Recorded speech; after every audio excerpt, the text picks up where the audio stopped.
दोस्तों स्वागत है आप सबका इकोनॉमिक्स की एक और नई वीडियो में। इस वीडियो में हम लोग मार्केट के अंडर में price and output determination in perfect market competition करने वाले हैं। लास्ट वीडियो में हम लोगों ने फीचर्स पढ़े थे, सारे जितने भी मार्केट स्ट्रक्चर्स होते हैं जैसे perfect market competition, monopolistic, monopoly, oligopoly, तो इनके फीचर्स हम लोगों ने लास्ट वीडियो में किए थे। तो अगर आपने वाला वीडियो नहीं देखा है तो लिंक आपको डिस्क्रिप्शन में मिल जाएगा, वहां पर जाकर के उसको देख सकते हैं। तो अब हम लोग स्टार्ट करते हैं अपना price and output determination in perfect market competition. अब देखिए जैसे यहाँ पे लिखा हुआ है, in a perfect competition the price of a product is determined at a point at which the demand and supply curve intersect each other. This point is known as equilibrium point as well as the price is known as equilibrium price. In addition, at this point, the quantity demanded and the supplied is called equilibrium quantity. तो अब ये क्या बोला है, जैसे हम लोगों ने जब फीचर्स पढ़े थे, अगर आपको याद हो तो फीचर्स मैंने आपको ये बताया था कि जब परफेक्ट मार्केट कंपटीशन होता है तो यहाँ पर जो प्राइस होता है वो इंडस्ट्री डिसाइड करती है। ठीक है, तो जैसे ये मान लीजिए इंडस्ट्री का डिमांड एंड सप्लाई कर्व है, तो यहाँ पर इंडस्ट्री की ये मान लीजिए डिमांड हो गई और ये इंडस्ट्री की सप्लाई हो गई। तो जो इंडस्ट्री की डिमांड और सप्लाई होती है उसके बेसिस पे प्राइस यहाँ पर डिटरमाइन होता है। तो यहाँ पर जहाँ पर डिमांड और सप्लाई एक दूसरे को इंटरसेक्ट करके जाती हैं वहाँ पर इंडस्ट्री का प्राइस सेट हो जाता है। अब यही जो प्राइस है, यही प्राइस क्या होता है, ट्रांसफर हो जाता है फर्म्स को। तो इसीलिए वहाँ पर जो परफेक्ट मार्केट कंपटीशन होता है वहाँ पर फर्म्स को बोला जाता है प्राइस टेकर, क्योंकि वो प्राइस टेक कर लेती हैं जो कि इंडस्ट्री ने उनको दिया है सेट करके। तो यहाँ पर आपसे यही बोला है कि इन अ परफेक्ट कंपटीशन तो जो प्राइस ऑफ अ प्रोडक्ट है is determined at the point where demand and supply curve intersect each other. This point is known as equilibrium point. और इस पॉइंट पे जो प्राइस सेट होता है उसको हम लोग बोलते हैं इक्विलिब्रियम प्राइस, और इसी पर जो क्वांटिटी सप्लाई की जा रही है उसको हम लोग बोलते हैं इक्विलिब्रियम क्वांटिटी। नेक्स्ट पॉइंट में हमसे यहाँ पर ये बोला है, now we know that in a perfect competition a firm is a price taker, जो अभी मैंने आपको बताया, and price is determined by the industry. तो ये भी अभी मैंने आपको बता दिया कि जो प्राइस है वो इंडस्ट्री डिसाइड करके फर्म को दे देती है और फर्म को वो वाला प्राइस को उठा लेती है, इसलिए उसको बोलते हैं price taker. Therefore equilibrium price is determined by the industry and at this price what quantity is to be sold is decided by the firm. अब देखिए जो प्राइस एंड आउटपुट डिटर्मिनेशन की यहाँ पर हम लोग बात कर रहे हैं, इसका ये मतलब निकल कर क्या आता है कि जब परफेक्ट कॉम्पिटिशन को हम पढ़ेंगे तो वहां पर जो परफेक्ट कॉम्पिटिशन के अंडर में फर्म्स हैं वो फर्म्स अपने प्राइस को, ठीक है, वो फर्म्स अपने प्राइस को और जो क्वांटिटी वो सप्लाई कर रही है उसको वो कैसे डिटरमाइन करेंगी। तो प्राइस का तो यहाँ पर कॉन्सेप्ट क्लियर हो गया कि प्राइस तो हम लोगों को इंडस्ट्री सेट करके देगी। तो प्राइस में तो जो परफेक्ट फर्म्स हैं, परफेक्ट कॉम्पिटिशन की जो फर्म्स हैं वो प्राइस में कुछ नहीं कर सकती, वो लोग किस में कर सकती हैं, क्वांटिटी में कर सकती हैं। तो प्राइस फर्म ने, इंडस्ट्री ने डिसाइड करके उनको दे दिया, अब कितनी क्वांटिटी सेल करनी है उनको ये वो खुद से डिसाइड करेंगी। उसके बाद नेक्स्ट पॉइंट पे हमसे यहां से बोल रहा है, thus the firm can alter the quantity of its output without changing the price of a product. A firm is in equilibrium when its profits are maximum, which relies on the cost and revenue condition of the firm. These condition can vary in the long and short run. अब देखें जो firms हैं, जैसे industry हो गई, industry ने हम लोगों को प्राइस बता दिया कि कितना प्राइस से बेचना है। अब कितनी क्वांटिटी सेल करनी है ये कौन डिसाइड करेगा, ये फर्म्स अपने आप से डिसाइड करेंगी। और ये जो डिसाइड करेंगी ये डिपेंड करेगा उनके कॉस्ट पे कि कितनी उनकी कॉस्ट लग रही है, कितना उनको रेवेन्यू जनरेट हो रहा है। अब सीधी सी बात है कि जब उनकी कॉस्ट लग रही है, उनको कुछ अगर रेवेन्यू जनरेट हो रहा है वहाँ पे, तो उनको कुछ ना कुछ वहाँ पर प्रॉफिट या फिर लॉस होगा। मतलब जो उनकी इक्विलिब्रियम पोजीशन है उस इक्विलिब्रियम पोजीशन पे उनको प्रॉफिट भी हो सकता है और उनको लॉस भी हो सकता है। तो यहाँ पर जब हम परफेक्ट कंपटीशन के अंदर प्राइस एंड आउटपुट डिटर्मिनेशन करते हैं तो यहाँ पर हम डिफरेंट पॉसिबिलिटीज देखते हैं कि जब फर्म इक्विलिब्रियम पे बैठी होती है तो उस इक्विलिब्रियम पॉइंट पे उसको शॉर्ट रन में और लॉन्ग रन में क्या प्रॉफिट हो रहा है या क्या लॉस की पॉसिबिलिटीज हैं। तो ये चीज हम लोग इस प्राइस एंड आउटपुट डिटर्मिनेशन में यहाँ पे करते हैं। अब देखिए यहाँ पर जो इंडस्ट्री है, यहाँ पर अभी मैंने आपको यही ग्राफ बना करके दिखाया था कि जो इंडस्ट्री है वो इंडस्ट्री यहाँ पर अपने डिमांड और अपने सप्लाई के हिसाब से ये बता देती है कि कितने प्राइस पे सामान बेचना है, और ये हो जाती है फर्म्स जो कि इस प्राइस पे सामान को बेचती है। तो एक चीज का ध्यान हमेशा आपको रखना है कि जो परफेक्ट कंपटीशन होता है यहाँ पर जो फर्म का डिमांड कर्व होता है, एवरेज रेवेन्यू लिखा है, एवरेज रेवेन्यू और मार्जिनल रेवेन्यू, ये दोनों यहाँ पर परफेक्ट कॉम्पिटिशन में इक्वल होते हैं। अब इक्वल अगर है यहाँ पर, और ये प्राइस कर्व बोलिए, डिमांड कर्व बोलिए आप उसको, या फिर एवरेज रेवेन्यू कर्व बोलिए, तो एक ही चीज़ है तीनों। तो जो एवरेज रेवेन्यू का या डिमांड कर्व होता है फर्म का इन अ परफेक्ट कॉम्पिटिशन, वो हमेशा कैसा होता है, वो हमेशा होता है परफेक्टली इलास्टिक। यहाँ पर ई जो होगा वो आपका बराबर होगा इन्फिनिटी के, ठीक है। जो इलास्टिसिटी होगी वो यहाँ पर हमेशा इन्फिनिटी के बराबर होगी, इसको हम लोग बोलते हैं परफेक्टली इलास्टिक डिमांड कर्व। तो ये हो जाता है। अब यहाँ पर अगर आप देखेंगे तो फर्म का जो एवरेज रेवेन्यू और मार्जिनल रेवेन्यू है वो इक्वल है। तो एवरेज रेवेन्यू और मार्जिनल रेवेन्यू का क्या मतलब होता है, देखें, जैसे मान लीजिए कि प्राइस, अगर प्राइस रखा है किसी ने अपने प्रोडक्ट का 10 रुपये, मतलब 10 रुपये पर यूनिट पे अपने प्रोडक्ट को बेच रहे हैं, तो अगर वो यहाँ पर हम लोग क्वांटिटी ले लेते हैं, यहाँ पर हम लोगों ने प्राइस ले लिया और यहाँ पर हम लोग ले लेते हैं टोटल रेवेन्यू। रेवेन्यू का मतलब कितना पैसा उसको मिल रहा है। तो अगर वो 1 यूनिट बेचता है और 10 रुपये की 1 यूनिट है तो उसको टोटल रेवेन्यू कितना अर्न हो रहा है, 10 रुपये। अगर मान लीजिए वो 2 यूनिट बेचता है और प्राइस अभी भी 10 रुपये है, तो 2 यूनिट अगर उसने 10 रुपये की बेची है, 10 इंटू 2, तो ये हो जाएगा टोटल 20 का। उसके बाद 3 यूनिट अगर वो बेच रहा है और 10 रुपये की 1 यूनिट है, तो यानी कि 30 रुपये का उसको रेवेन्यू हो जाएगा यहाँ पे। उसी तरीके से 4 यूनिट 40 रुपये की आपकी हो जाएंगी। तो टोटल रेवेन्यू तो ये हो गया। अब एवरेज रेवेन्यू यहाँ पे कैसे निकलता है, एवरेज रेवेन्यू होता है टोटल रेवेन्यू डिवाइडेड बाई जितनी क्वांटिटी सेल की गई है। और मार्जिनल रेवेन्यू का फॉर्मूला होता है TRN माइनस TRN माइनस 1, यानी कि उसके ये हो गई सेकेंड यूनिट, तो ये हो गई उसकी प्रीवियस यूनिट। तो अभी मैं दिखा रहा हूँ आपको कि कैसे। देखें, यहाँ पर अगर आप एवरेज रेवेन्यू लिखेंगे तो एवरेज रेवेन्यू क्या हो जाएगा, टोटल रेवेन्यू हुआ है 10 का, क्वांटिटी सेल की गई 1, तो यानी कि 10 डिवाइडेड बाई 1, तो ये हो गया 10। उसके बाद यहाँ पर टोटल रेवेन्यू है 20 का, क्वांटिटी सेल की गई है 2, तो 20 डिवाइडेड बाई 2 यानी कि 10। उसी तरीके से 30 डिवाइडेड बाई 3, तो ये भी हो गया 10, ये हो जाएगा आपका 10। तो यहाँ पर अगर आप देखें तो प्राइस और एवरेज रेवेन्यू दोनों इक्वल है, इसीलिए हम लोग एवरेज रेवेन्यू क्या बोलते हैं, प्राइस भी बोलते हैं। तो एवरेज रेवेन्यू और प्राइस आपका, ये दोनों जो चीज़ें होती हैं दोनों के दोनों सेम होते हैं। उसी तरीके से आप मार्जिनल रेवेन्यू अगर निकालेंगे तो मार्जिनल रेवेन्यू हमेशा सक्सेसिव यूनिट का निकलता जाता है। तो जैसे अगर पहली यूनिट का देखेंगे तो पहली यूनिट पे कोई भी मार्जिनल रेवेन्यू आपको नहीं हो रहा है। देखिए, मार्जिनल रेवेन्यू का कॉन्सेप्ट ये कहता है कि जब आप एक एक्स्ट्रा यूनिट बेचेंगे तो उस एक एक्स्ट्रा यूनिट को बेचने में आपको कितना रेवेन्यू जनरेट हो रहा है, तो ये होता है हमारा मार्जिनल रेवेन्यू। तो पहली यूनिट आपने बेची, तो पहली यूनिट में तो आपको कुछ भी एक्स्ट्रा यूनिट नहीं, एक्स्ट्रा रेवेन्यू अर्न नहीं हो रहा, तो वहाँ पर मार्जिनल रेवेन्यू आपका कुछ नहीं होगा। सेकेंड यूनिट पर जब आप आएंगे तो देखिए यहाँ पर आपने जैसे ही फर्स्ट यूनिट से आप सेकेंड यूनिट की तरफ गए तो आपका जो टोटल रेवेन्यू था, ठीक है, टोटल रेवेन्यू में कितना चेंज आ गया, एक एक्स्ट्रा यूनिट सेल करने पे आपका जो टोटल रेवेन्यू था वो 10 से 20 हो गया, यानी कि चेंज यहाँ पे कितना आ गया, 10 का आ गया। उसी तरीके से जब आप दूसरी यूनिट से तीसरी यूनिट, मतलब आपने एक एक्स्ट्रा यूनिट बेची, तो आपका जो टोटल रेवेन्यू था उसमें कितना चेंज हो गया, 20 से वो हो गया 30 का, तो यानी कि यहाँ पर भी कितना चेंज हो जाएगा, 10 का।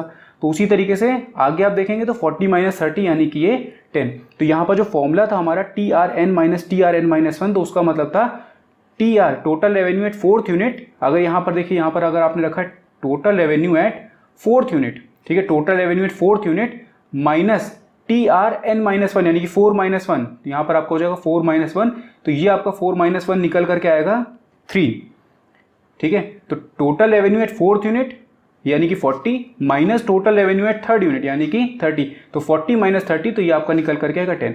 तो अब आप देखें तो एवरेज रेवेन्यू और मार्जिनल रेवेन्यू दोनों के दोनों इक्वल है, 10-10। तो इसीलिए यहाँ पर हम लोगों ने जो कर्व में लिया है वो भी AR is equals to MRD है। तो ये इतना डिटेल में आपको इसलिए बता रहा हूँ ताकि आपको जो रेवेन्यू वाला कॉन्सेप्ट है वो भी रिकॉल हो जाए और साथ में अभी मैं कॉस्ट का भी बता दे रहा हूँ आपको। देखिए, जब हम लोग इक्विलिब्रियम निकाल रहे होंगे तो वहाँ पर हम लोगों को रेवेन्यू कर्व और इक्विलिब्रियम उसकी कॉस्ट कर्व दोनों की रिक्वायरमेंट पड़ेगी। तो रेवेन्यू कर्व तो हम लोगों ने डिस्कस कर लिया, अब बात करते हैं कॉस्ट की।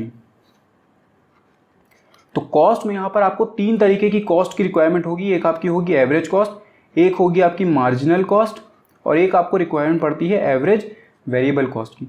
तो देखिए, एवरेज कॉस्ट का मतलब होता है यहाँ पर एक आपका निकलता है एवरेज फिक्स कॉस्ट और प्लस एवरेज वेरिएबल कॉस्ट। दूसरी चीज़, एवरेज कॉस्ट का एक और फॉर्मूला होता है, एवरेज कॉस्ट आपकी निकलती है जो टोटल कॉस्ट होती है डिवाइडेड बाय आप उसको क्वांटिटी से कर दें। तो यहाँ पर हम लोगों को इतना फॉर्मूले में नहीं जाना है, मैं आपको सिर्फ रिलेशन बता दे रहा हूँ कि कॉस्ट के बीच में जब आप ड्रॉ करेंगे तो आपको रिलेशन वहाँ पर कैसा रखना है। तो देखिए, जो मार्जिनल कॉस्ट का कर्व होता है वो कुछ इस तरीके से जाएगा, ये होगा मार्जिनल कॉस्ट का कर्व, ठीक। उसके बाद जब आप एवरेज कॉस्ट का कर्व ड्रॉ करेंगे तो वो कुछ होगा इस तरीके से, ये, ठीक है, ये हो जाएगा एवरेज कॉस्ट का। उसी तरीके से एवरेज वेरिएबल कॉस्ट का भी जो कर्व होगा वो कुछ इस तरीके से यहाँ पर जाता है।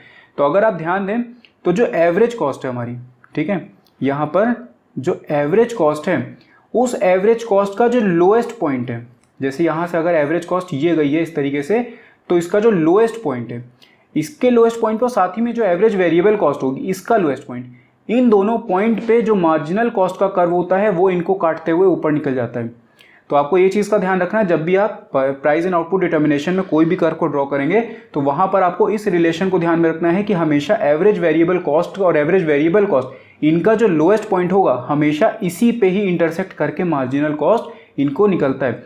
दूसरी चीज़ आपको ये ध्यान रखनी है कि जो एवरेज कॉस्ट और एवरेज वेरिएबल कॉस्ट का कर्व है वो दोनों कभी एक दूसरे को टच नहीं करते हैं, क्योंकि एवरेज कॉस्ट होती है is equal to average fix cost plus average variable cost. तो एवरेज फिक्स्ड कॉस्ट हमेशा कुछ ना कुछ आएगी, क्योंकि फिक्स्ड कॉस्ट आपकी कभी भी खत्म नहीं होती, चाहे आप जीरो प्रोडक्शन करो तब भी वहां पर आपकी फिक्स कॉस्ट लगती है। तो एवरेज फिक्स कॉस्ट कभी भी इक्वल टू जीरो नहीं होगी, आपकी छोटी होती जाएगी, डेसिमल में आपको मिलेगी लेकिन कुछ ना कुछ मिलेगी। तो जब ये हमेशा आपको कुछ ना कुछ मिलती है तो इसका मतलब एवरेज कॉस्ट कभी भी एवरेज वेरिएबल कॉस्ट के बराबर नहीं होती शॉर्ट रन में। लॉन्ग रन में जब आप जाएंगे तो वहां पर आपका फिक्स कॉस्ट का कॉन्सेप्ट ही खत्म हो जाता है, तो इसलिए वहां पर इसकी हम बात नहीं करते। शॉर्ट रन में एवरेज कॉस्ट और एवरेज वेरिएबल कॉस्ट कभी भी इक्वल नहीं होंगी, तो यानी कि इक्वल नहीं होंगी तो इसका मतलब ये दोनों जो कर्व हैं वो एक दूसरे को इंटरसेक्ट भी नहीं करेंगे, ठीक है। तो यहाँ पर हम लोगों ने रिलेशन भी देख लिया कॉस्ट का और साथ में हम लोगों ने रेवेन्यू का भी देख लिया। तो अब हम लोग चलते हैं अपनी इक्विलिब्रियम पोजीशन पे कि कैसे हम लोग इक्विलिब्रियम को डिसाइड करते हैं। अब देखिए इक्विलिब्रियम कंडीशन की जब हम बात करते हैं तो इक्विलिब्रियम कंडीशन में यहाँ पर हमारे पास में दो कंडीशन है और ये दोनों कंडीशन जब पूरी होंगी तभी वहाँ पर इक्विलिब्रियम का जो पॉइंट है वो सेट होगा। सबसे पहला पॉइंट हमको यहाँ पर बोल रहा है मार्जिनल कॉस्ट जो है वो मार्जिनल रेवेन्यू के इक्वल होनी चाहिए, मतलब MC is equal to MR। तभी मैंने आपको MC का जो कॉस्ट कर्व था वो आपको दिखा दिया कि किस तरीके से वो ड्रॉ होता है। MR की हम लोगों ने ऑलरेडी बात कर ली। दूसरा और सबसे इंपॉर्टेंट पॉइंट यहाँ पर ये बोला है कि MC curve cuts MR from below.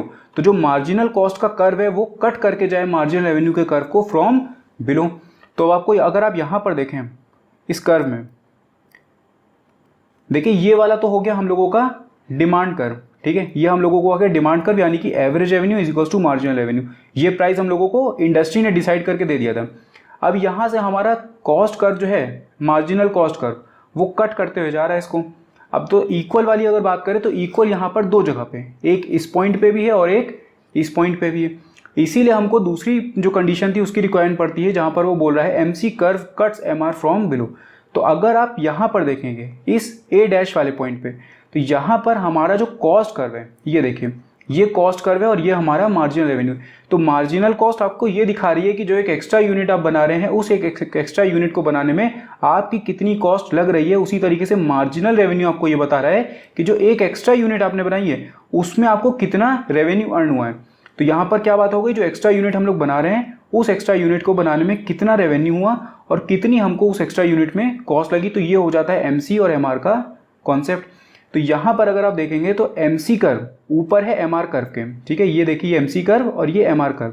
तो यानी कि यहाँ पर मार्जिनल कॉस्ट ग्रेटर है मार्जिनल रेवेन्यू के। इसका मतलब ये निकल रहा है कि जो आप एक्स्ट्रा यूनिट बना रहे हो उसमें आपकी कॉस्ट ज़्यादा लग रही है और आपको रेवेन्यू उससे कम हो रहा है, ठीक है। अगर आपको मान लीजिए 10 रुपये की उसमें लागत एक्स्ट्रा लग रही है, मार्जिनल आपकी जो कॉस्ट है वो 10 रुपये की आ रही है और मार्जिनल रेवेन्यू आपका सिर्फ 8 रुपये का हो रहा है। तो जितना आपने बनाया उससे ज़्यादा आपका मतलब आपकी कॉस्ट ज़्यादा लगी, रेवेन्यू कम अर्न हुआ, तो इसका मतलब आपने अभी तक कुछ प्रॉफिट कमाया ही नहीं है। फिर आपका यहाँ पर ये दोनों इक्वल हो जाते हैं, MC is equal to MR हो जाता है यहाँ पे। तो जब MC is equal to MR हुआ तो अब इसके बाद अब जब पॉइंट नीचे जाएगा, ये कर्व नीचे जाएगा, तो यहाँ से हमारा जो ये वाला पूरा पोर्शन है ये वाला, ये हमें दिखा रहा है कि हमारी मार्जिनल कॉस्ट इस बार कम है और मार्जिनल रेवेन्यू ज़्यादा है। मतलब हम लोग जितना बनाने में लगा रहे हैं उससे ज़्यादा हम लोग कमा रहे हैं उस यूनिट से, उस एक्स्ट्रा यूनिट को बेच करके। तो यहाँ पर हम लोगों को एक प्रॉफिट होना अब स्टार्ट होता है। तो धीरे धीरे करके हम लोगों को प्रॉफिट होता है और हमारा कर्व जो है वो अब ऊपर जाने लगता है। तो जैसे ही ये ऊपर जाता है और ये इंटरसेक्ट करता है तो यहाँ पर फिर ये इक्वल हो जाते हैं, या इस पॉइंट पे MC is equal to MR हो जाता है और जैसे ही इक्वल होते हैं उसके बाद फिर से MC is greater than MR हो जाता है। तो इसीलिए जो प्रोड्यूसर होता है वो इसी पॉइंट पे यहाँ पर अपने आप को होल्ड कर लेता है, क्योंकि इसके बाद फिर से उसकी कॉस्ट जो है वो ज़्यादा लगने वाली है और उसको रेवेन्यू कम अर्न होने वाली है। तो वो इस पॉइंट पे अपने आप को रोक लेगा, यानी कि ये वाला जो पॉइंट होगा, ये वाला पॉइंट, ये हो जाएगा इक्विलिब्रियम का पॉइंट। क्योंकि इक्विलिब्रियम का कॉन्सेप्ट हमको क्या कहता है, ये एक स्टेबल पोजीशन को दिखाता है। मतलब जब प्रोड्यूसर यहाँ पे पहुंचेगा तो ना तो वो आगे जाना चाहेगा ना ही वो पीछे जाना चाहेगा, वो इसी पॉइंट पे अपने आप को स्टेबल करके बैठना चाहेगा, इसीलिए इसको हम लोग बोल रहे हैं इक्विलिब्रियम पॉइंट।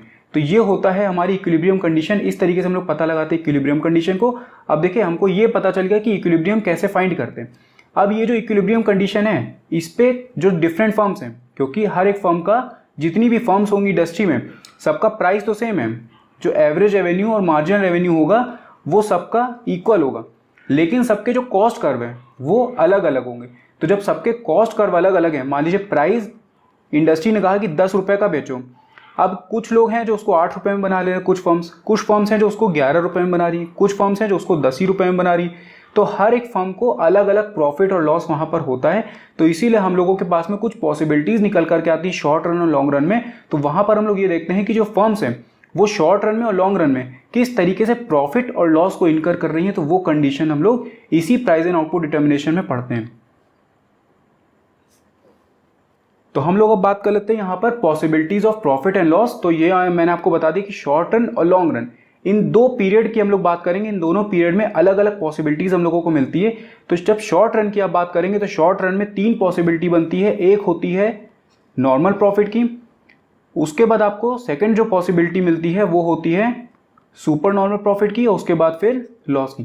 तो 3 पॉसिबिलिटी आपको मिलेंगी शॉर्ट रन में। परफेक्ट कंपटीशन की बात करें, क्योंकि अलग अलग कंपटीशन में अलग अलग पॉसिबिलिटीज होंगी, तो याद रखिएगा परफेक्ट कंपटीशन में आपको शॉर्ट रन में 3 पॉसिबिलिटी मिलती है। एक होती नॉर्मल प्रॉफिट, दूसरी होती सुपर नॉर्मल या फिर आप इसको एबनॉर्मल प्रॉफिट भी बोल सकते हैं, और एक होती है लॉस की। और जब लॉन्ग रन में हम एंटर करते हैं तो लॉन्ग रन में हमको सिर्फ और सिर्फ एक ही पॉसिबिलिटी मिलती है, जो कि होती है नॉर्मल प्रॉफिट की। अब कैसे पता चलेगा कि सुपर नॉर्मल हो रहा है, नॉर्मल प्रॉफिट हो रहा है, लॉस हो रहा है? तो इसके लिए आपको कंपेयर करना पड़ेगा एवरेज रेवेन्यू और एवरेज कॉस्ट को। तो जब एवरेज रेवेन्यू और एवरेज कॉस्ट दोनों इक्वल हो जाते हैं तो वहां पर नॉर्मल प्रॉफिट होता है। जब एवरेज रेवेन्यू ग्रेटर हो जाता है, मतलब जो आपका रेवेन्यू है वो ज़्यादा है एवरेज कॉस्ट से, तो आपको एबनॉर्मल प्रॉफिट या फिर सुपर नॉर्मल प्रॉफिट होता है। वहीं पर जब आपको लॉस हो रहा होगा, जब आपका एवरेज रेवेन्यू कम हो जाता है एवरेज कॉस्ट से, तो वहां पर आपको लॉस होता है। इसी तरीके से जब हम लॉन्ग रन की बात करते हैं तो लॉन्ग रन में नॉर्मल प्रॉफिट आपको तब होगा जब आपका एवरेज रेवेन्यू हो जाएगा इक्वल एवरेज कॉस्ट के।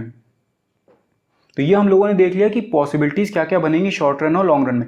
तो अब एक एक करके हम लोग इनके कर्व देखेंगे कि कौन से कर्व से आपको नॉर्मल प्रॉफिट का पता चलेगा, कौन से कर्व से सुपर नॉर्मल का, कौन से कर्व से लॉस का। अब देखिए जब हम शॉर्ट रन में नॉर्मल प्रॉफिट की बात यहाँ पे करते हैं तो ये तो कर्व हम लोगों को, ये वाला कर्व तो आपको पता ही कि average revenue is equal to marginal revenue हो गया, और ये आपका चला गया मार्जिनल कॉस्ट कर्व। तो ये तो बेसिक आपको हर चीज में ड्रॉ करना है, चाहे आप नॉर्मल प्रॉफिट का ड्रॉ कर रहे हो, चाहे आप सुपर नॉर्मल का, चाहे आप लॉस का, तो ये तो आपको हर में बनाना है। अब यहाँ पर नॉर्मल प्रॉफिट की कंडीशन का जो कर्व होगा वो आपको कैसे ड्रॉ करना है, देखिए इक्विलिब्रियम कंडीशन हमारी यहाँ पर पूरी हो रही है इस पॉइंट पे, क्योंकि यहाँ पर MC is equal to MRB है, ये वाला point MC is equal to MRB है, और यहाँ पर जो MC कर्व है वो कट करके जा रहा है MR को फ्रॉम बिलो, तो यहाँ पर इक्विलिब्रियम पॉइंट सेट हो गया। अब आप क्या करिए, यहाँ से एक नीचे तक लाइन खींच दीजिए।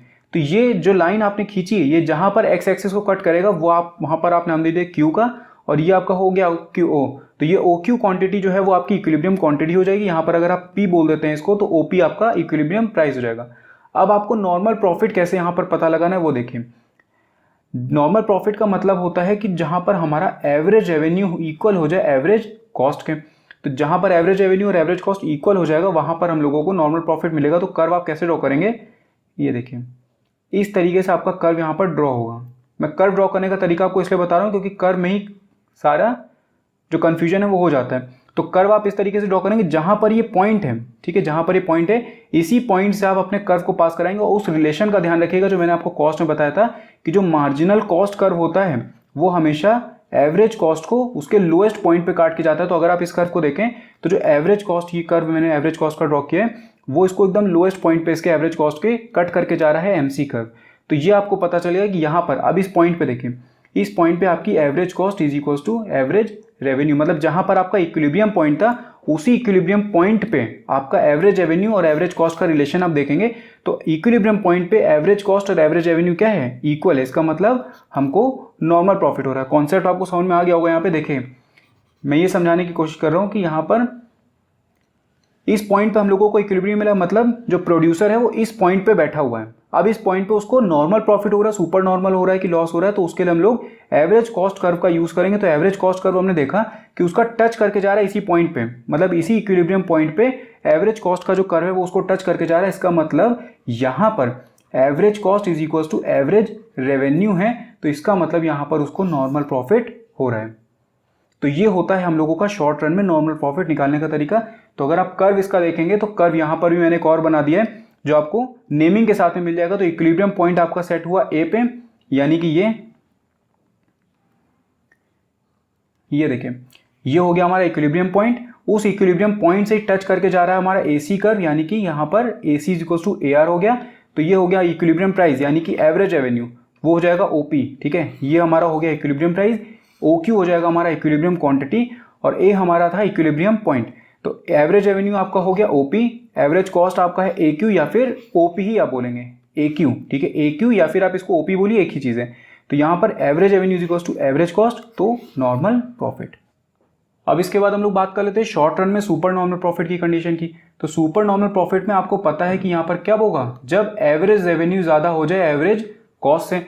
तो देखिए यहाँ पर हम लोगों का इक्विलिब्रियम पॉइंट सेट हुआ था, वही पिछली वाली कंडीशन। यहाँ पर आप लाइन खींचेंगे, ये आपका हो जाएगा इक्विलिब्रियम क्वांटिटी, ये हो जाएगा आपका इक्विलिब्रियम प्राइस। अब इस पॉइंट पे, ये आपका जो इक्विलिब्रियम पॉइंट है, इस पॉइंट से आपको देखना है कि आपका एवरेज कॉस्ट कर्व कहाँ से पास कर रहा है। तो इसको ड्रॉ करने का तरीका ये है कि जब भी आपको इसको एवरेज कॉस्ट को कम दिखाना हो, तो सीधी सी बात है कि जब एवरेज रेवेन्यू ज़्यादा है एवरेज कॉस्ट से, तो एवरेज कॉस्ट का कर्व नीचे से पास कराना चाहिए। तो इस बार आपका जो एवरेज कॉस्ट का कर्व होगा वो कुछ इस तरीके से आपको पास कराना ही है। ये देखिए, ये आपका हो जाएगा एवरेज कॉस्ट का कर्व। तो इस लाइन को जो हम लोगों ने यहाँ से खींचा था ऊपर से, ठीक है, इक्विलिब्रियम पॉइंट से नीचे एक्स एक्सिस तक जो लाइन हम लोगों ने खींची थी, इस लाइन पे ये यहाँ पर इसको इंटरसेक्ट करेगा। तो ये वाला जो पॉइंट है, इस पॉइंट पे हमारा क्या हो रहा है, एवरेज कॉस्ट लाई कर रहा है। मतलब ये वाला जो पूरा पोर्शन है ये हमारा दिखा रहा है एवरेज कॉस्ट को, और यहाँ से यहाँ तक का जो पूरा पोर्शन होगा ये दिखा रहा है एवरेज रेवेन्यू को। तो एवरेज रेवेन्यू यहाँ पर ज़्यादा हो जाएगा एवरेज कॉस्ट से, तो इसीलिए आपको सुपर नॉर्मल प्रॉफिट की कंडीशन यहाँ पर देखने को मिलेगी। तो ड्रॉ करने का तरीका मैंने आपको दिखा दिया, आपको कैसे ड्रॉ करना है। सबसे पहले आपको वही वाली लाइन यहाँ तक खींचनी, नीचे तक ये लाइन आप डालेंगे, उस लाइन से यहाँ से इसका रिलेशन ध्यान रखिएगा, लोएस्ट पॉइंट पे हिट करेगा, और फिर ये कर्व को आप ऊपर उठा देंगे, तो ये आपका हो जाएगा एवरेज कॉस्ट कर्व। ठीक है, और यहाँ पर ये जिस पॉइंट पे काट रहा है, ये पॉइंट आपका यहाँ से लेकर के यहाँ तक का एवरेज कॉस्ट हो जाएगा, और यहाँ से लेकर के यहाँ तक का एवरेज रेवेन्यू हो जाएगा। तो इस तरीके से आपको कर्व देखने को मिलेगा। ये देखिए, यहाँ पर हमारा जो इक्विलिब्रियम पॉइंट था वो ये था बी वाला। अब हमने ऊपर से नीचे तक यहाँ पर लाइन खींची, तो हमारा OP जो हो गया वो इक्विलिब्रियम ये प्राइस हो गया, और OQ जो था वो हमारा इक्विलिब्रियम क्वांटिटी हो गया। अब ये वाला जो एवरेज कॉस्ट कर्व था, देखिए यहाँ पर लोएस्ट पॉइंट था, यहाँ पर हिट किया, लेकिन हमको इससे नहीं मतलब है। यहाँ पर जो ये लोएस्ट पॉइंट पे काटा, हमको इससे अभी मतलब नहीं है। हमको ये मतलब है कि ये जो लाइन हमने खींची, इस लाइन को ये एवरेज कॉस्ट कर्व कहाँ पर काट रहा है, तो इस लाइन को यहाँ पर इसने A से काटा है, यानी कि AQ, जो AQ होगा हम लोगों का, ठीक है, AQ हो गया। AQ बोलिए या फिर आप इसको OC बोलिए, AQ बोलिए या फिर OC बोलिए, एक ही चीज़ है। तो ये हमारा हो जाएगा एवरेज कॉस्ट, और एवरेज रेवेन्यू आपका हो जाएगा BQ या फिर OP। तो OP आपका हो गया एवरेज रेवेन्यू। तो यहाँ पर सामने सामने दिख रहा है कि एवरेज रेवेन्यू ज़्यादा है एवरेज कॉस्ट से, यानी कि यहाँ पर हमको हो रहा है सुपर नॉर्मल प्रॉफिट। तो सुपर नॉर्मल प्रॉफिट वाला अगर आपसे एरिया पूछा जाए, तो ये जो रेक्टेंगल शो हो रहा है हमारा, ये वाला जो पूरा पोर्शन है, ठीक है, यहाँ पर जो काटा है, यहाँ से लेकर के आप इसको लाइन खींच देंगे, तो ये जो पूरा पोर्शन हमको मिल रहा है ये हमारा दिखा रहा है SNP, यानी कि सुपर नॉर्मल प्रॉफिट को। तो यानी कि रेक्टेंगल PBAC, तो PBAC जो हमारा है ये हमारा सुपर नॉर्मल प्रॉफिट को दिखा रहा है। इसके बाद लास्ट में हम लोग बात कर लेते हैं शॉर्ट रन में लॉस की। तो लॉस आपको कब दिखेगा, लॉस का मतलब है कि यहाँ पर एवरेज कॉस्ट जो है वो ज़्यादा हो जाएगी एवरेज रेवेन्यू से। तो यहाँ पर इक्विलिब्रियम पॉइंट हम लोगों का सेट होगा, ये हम लोग नीचे तक एक लाइन खींचेंगे। अब देखिए, जब एवरेज कॉस्ट ज़्यादा है एवरेज रेवेन्यू से, तो इसका मतलब है कि इस बार जो एवरेज रेवेन्यू का ये जो कर्व है, इसके ऊपर से कहीं पर एवरेज कॉस्ट कर्व जो हम लोगों का होगा वो पास करेगा। तो यहाँ पर आपको क्या करना है, इस बार आपको एवरेज कॉस्ट के कर्व को ऊपर से ड्रॉ करना है, और ये आपका लोएस्ट पॉइंट यहाँ पर हिट किया, उसके बाद ये ऊपर यहाँ से ऊपर उठने लगेगा। तो ये हो गया एवरेज कॉस्ट कर्व।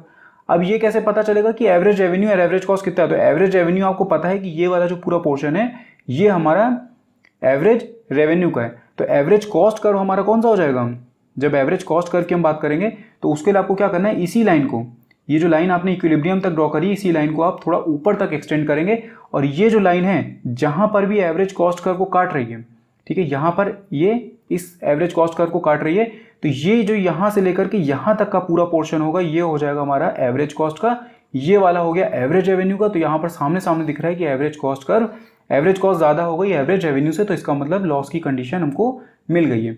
तो इसी कर्व को आप यहाँ तक एक्सटेंड कर देंगे ये इस पॉइंट तक, तो ये वाला जो पूरा पोर्शन है ये आपका लॉस का दिखेगा, ठीक है। तो कर्व के फॉर्म में अगर आप देखें यहाँ पर, तो देखिए ये हो गया हमारा इक्विलिब्रियम पॉइंट, ठीक है। यहाँ से लेकर के यहाँ तक का हमारा हो जाएगा पूरा एवरेज रेवेन्यू। इसी लाइन को हम थोड़ा सा ऊपर तक एक्सटेंड करेंगे और देखेंगे कि एवरेज कॉस्ट को कहाँ पर काट रहा है, तो इसने काटा बी पे, तो यानी कि बी क्यू ये हो जाएगा हमारा एवरेज कॉस्ट। तो यहाँ पर एवरेज रेवेन्यू कम हो जाएगा एवरेज कॉस्ट से, यानी कि हमको लॉस मिलेगा और लॉस वाला जो एरिया होगा वो हमारा ये पूरा पोर्शन हो जाएगा, ठीक है। तो अब जब भी लॉस होगा तो आपको एक चीज़ का और ध्यान रखना है यहाँ पर एवरेज वेरिएबल कॉस्ट का। तो देखिए जैसे कि यहाँ पर लिखा हुआ है in the short run the firm can not avoid fix cost. तो शॉर्ट रन में फर्म जो है वो फिक्स कॉस्ट को अवॉइड नहीं कर सकती।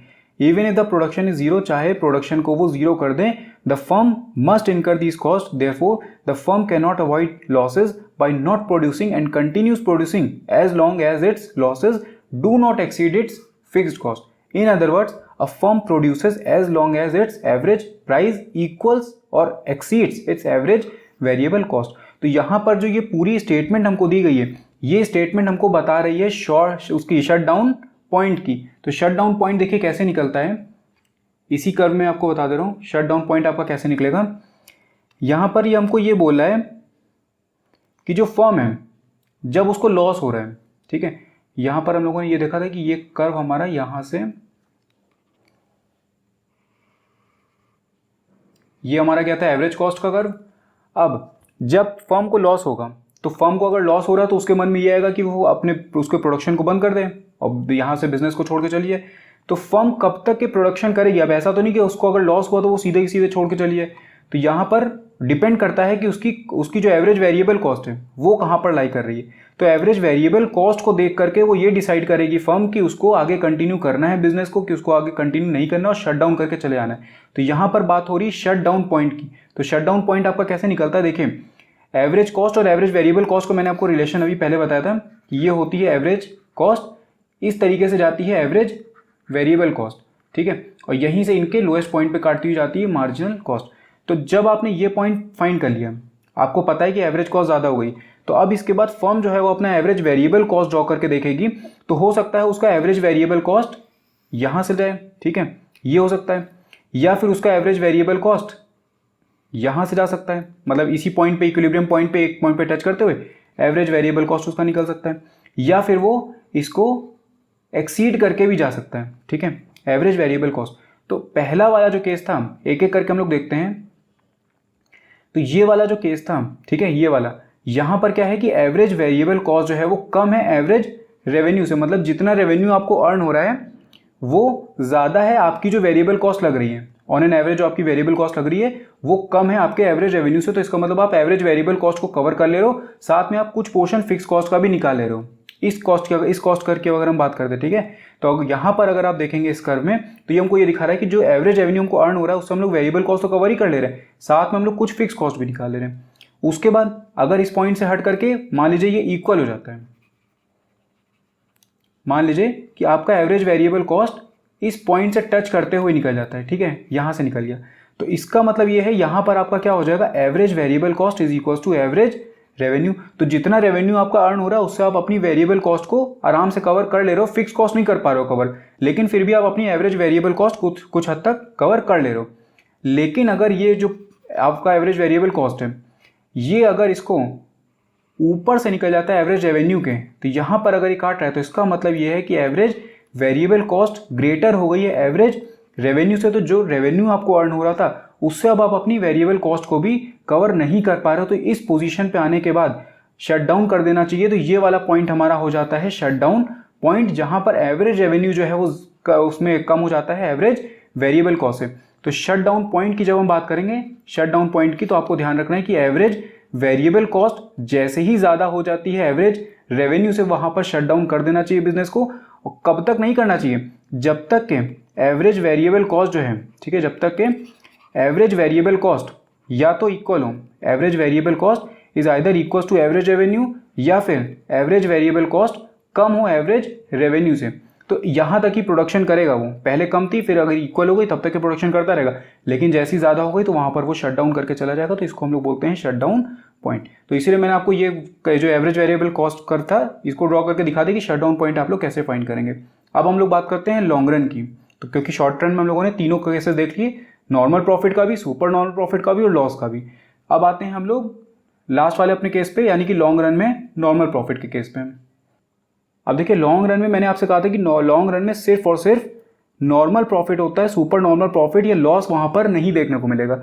नॉर्मल प्रॉफिट का मतलब है कि average revenue is equal to average cost, यही वाला केस एक बनता है लॉन्ग रन में। इसके अलावा सुपर नॉर्मल प्रॉफिट या फिर लॉस की कोई भी कंडीशन यहाँ पर आपको देखने को नहीं मिलेगी। और ऐसा क्यों है, देखें, ये आपको पता था कि यहाँ पर इंडस्ट्री का डिमांड थी, ये इंडस्ट्री की सप्लाई थी, ये प्राइस उसने डिसाइड करके दे दिया था। अब इसी प्राइस पे जितनी भी फर्म्स है वो अपने उसके प्रोडक्ट को बेच रही हैं।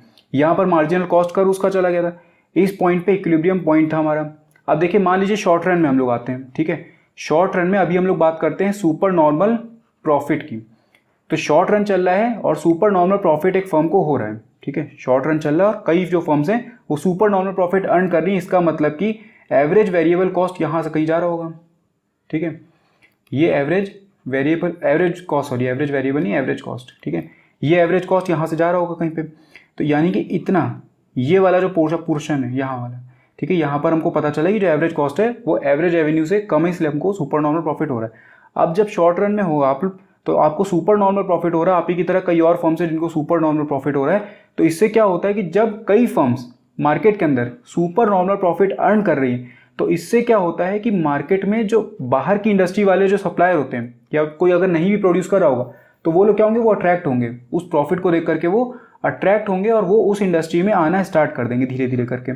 और जैसे ही प्रोड्यूसर, क्योंकि यहाँ पर जब परफेक्ट कंपटीशन की हम बात करते हैं तो यहाँ पर फ्री एंट्री और एग्जिट लगी होती है। तो फ्री एंट्री एग्जिट का मतलब है कि कोई भी मार्केट में आ सकता है, कोई भी मार्केट को छोड़ करके जा सकता है। तो जब कई लोगों को सुपर नॉर्मल प्रॉफिट दिखेगा तो वहां पर वो लोग इंडस्ट्री में एंटर करना स्टार्ट कर देंगे और अपने सामान को बेचना शुरू कर देंगे। तो जैसे ही मार्केट में सप्लायर बढ़ेंगे तो सप्लायर के बढ़ने की वजह से क्या होगा, यहाँ पर सप्लाई जो है वो इंक्रीज कर जाएगी। अब यहाँ पर अगर आप देखेंगे तो अभी तक demand is equal to supply थी जिस पॉइंट पे प्राइस सेट हुआ था हमारा, लेकिन यहाँ पर क्या हुआ कि डिमांड तो देखिए कांस्टेंट है, जैसे डिमांड यहाँ पर कांस्टेंट है, लेकिन यहाँ पर सप्लाई जो है वो क्या हो रही है, इंक्रीज कर जा रही है। तो यहाँ पर सप्लाई का कर्व हमारा किस तरीके से जाएगा, देखें ये होगा राइट साइड में शिफ्ट, तो ये इस तरीके से हमारा सप्लाई कर्व चला जाएगा। तो यहाँ पर क्या हुआ, पहले डिमांड और सप्लाई दोनों इक्वल थे, अभी दूसरे केस में क्या हुआ, डिमांड तो कांस्टेंट चली लेकिन सप्लायर्स के आने की वजह से सप्लाई इंक्रीज कर गई। तो सप्लाई जैसे ही इंक्रीज करी तो यहाँ पर क्या हो रहा है कि सप्लाई जो है वो ज़्यादा हो गई डिमांड से। तो जो सप्लाई ज़्यादा हो गई डिमांड से तो यहाँ पर क्या हो जाएगा, प्राइस गिर जाएंगे। तो जब भी सप्लाई ज़्यादा हो जाती है, सप्लाई ग्रेटर देन डिमांड जब भी मिलेगी आपको, तो वहाँ पर क्या हो जाता है, प्राइस फॉल करते हैं। तो अब प्राइस क्या होंगे, ऊपर से नीचे आ जाएंगे। तो नया इक्विलिब्रियम पॉइंट हमको यहाँ पर मिलेगा, यानी कि इंडस्ट्री अब जो है अपना प्राइस कम करके इस पॉइंट पे ले आएगी। और इस पॉइंट से अगर आप इस फर्म के प्राइस को मैच करेंगे, इस फर्म के कॉस्ट कर्व को, तो ये देखिए ये इसको यहाँ से बराबर से कहीं से काट के जाएगा, ये इस तरीके से, ये देखिए। तो क्या हुआ, जहां पर पहले हमारा इस पॉइंट पे पहले हमारा एवरेज कॉस्ट कम था एवरेज रेवेन्यू के, मतलब एवरेज रेवेन्यू ज़्यादा था एवरेज कॉस्ट से, तो प्राइस गिरने की वजह से हमारा जो ये था एवरेज रेवेन्यू वो कम हो गया। तो एवरेज रेवेन्यू जैसे ही गिरा वो हो गया इक्वल एवरेज कॉस्ट के। तो यहाँ पर average cost is equal to average revenue हो गया। तो इसीलिए अब यहाँ पर क्या हो गया, शुरू नॉर्मल प्रॉफिट होना स्टार्ट हो गया।